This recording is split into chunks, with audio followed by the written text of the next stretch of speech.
Welcome back, Bear Scouts. Today we are going to go over the Bear Claws Bear Adventure. This one is required to earn your bear badge. So the first requirement is learn about 3 common designs of pocket knives. I have attached some pictures of some of the pocket knives that are around. The first one is a pen knife, and the description is in the picture. Then the next one is the jackknife, which is also a typical locking pocket knife. This one is, you just pull it out and then it locks into place so you can't push it back down. When you're closing your pocket knife, you want to undo the lock and then close it with your palm. Okay? The third type of pocket knife is also known as the multi-tool. We have lots of different examples of multi-tools here. However, multi-tools are not really a good fit for Cub Scouts as they do not lock. So when you're pushing down on it too hard, sometimes it will just shut itself. So like here is a multi-tool. This one is a smaller multi-tool. The one in the picture I have is also here. This one, wonderful Friends of Scouting multi-tool. So it's got a tiny little pocket knife on there, and then see it just closes right on you. So not always the safest.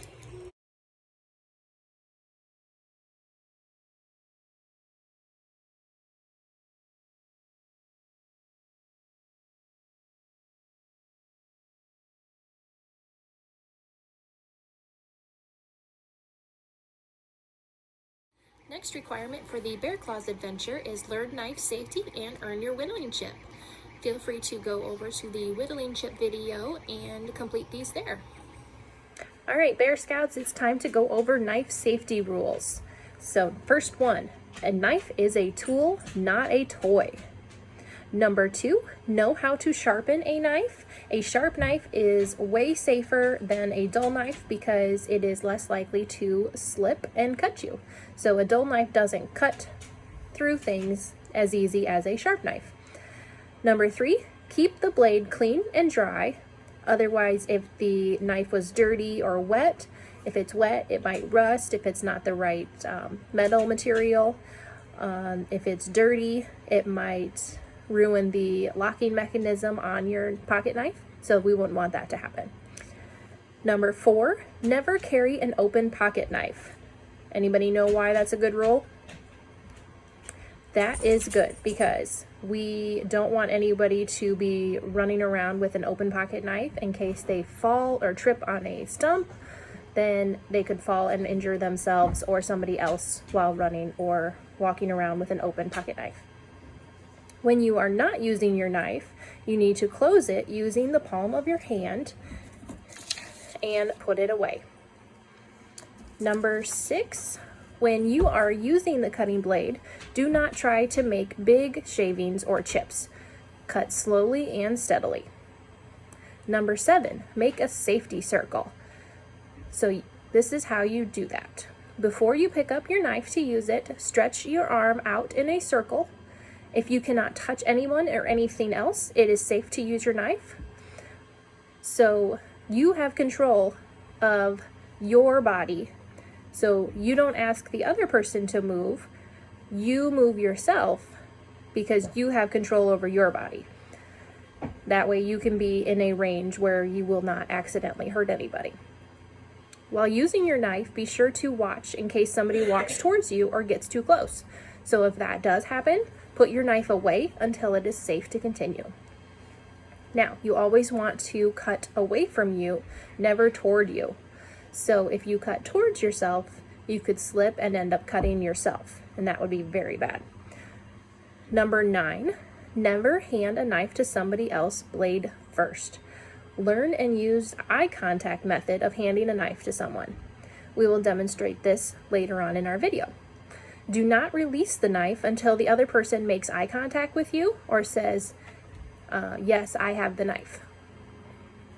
Number 10, never use a knife on something that will dull or break it.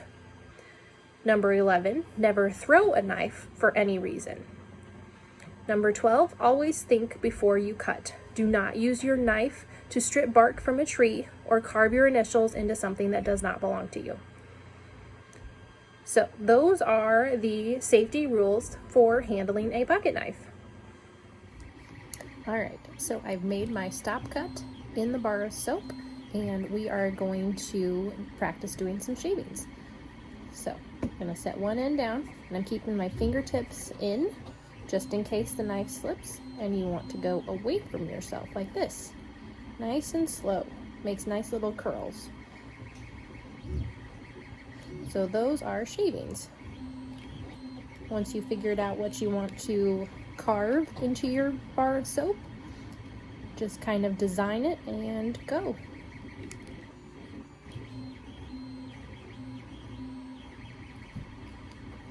Notice we're making small shavings, not big giant cuts.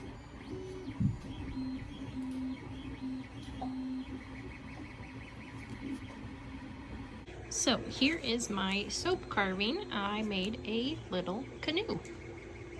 And then here are all the soap shavings from it. Notice they're nice little thin strips. And what you can do with these, since soap is such a necessity right now, you can add these into water and make liquid soap. Just blend it to the right consistency, and then you have more soap.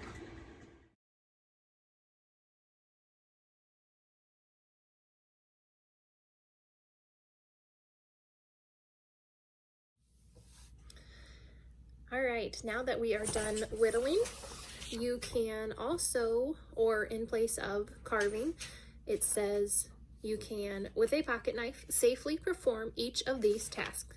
Demonstrate how to cut a piece of rope, twine, or fishing line. Open a sealed box without damaging the contents. Open a can with a can opener tool on the pocket knife. Remove and replace the screws on an object with the screwdriver tool on the pocket knife. And open a letter. So that is one of the last requirements.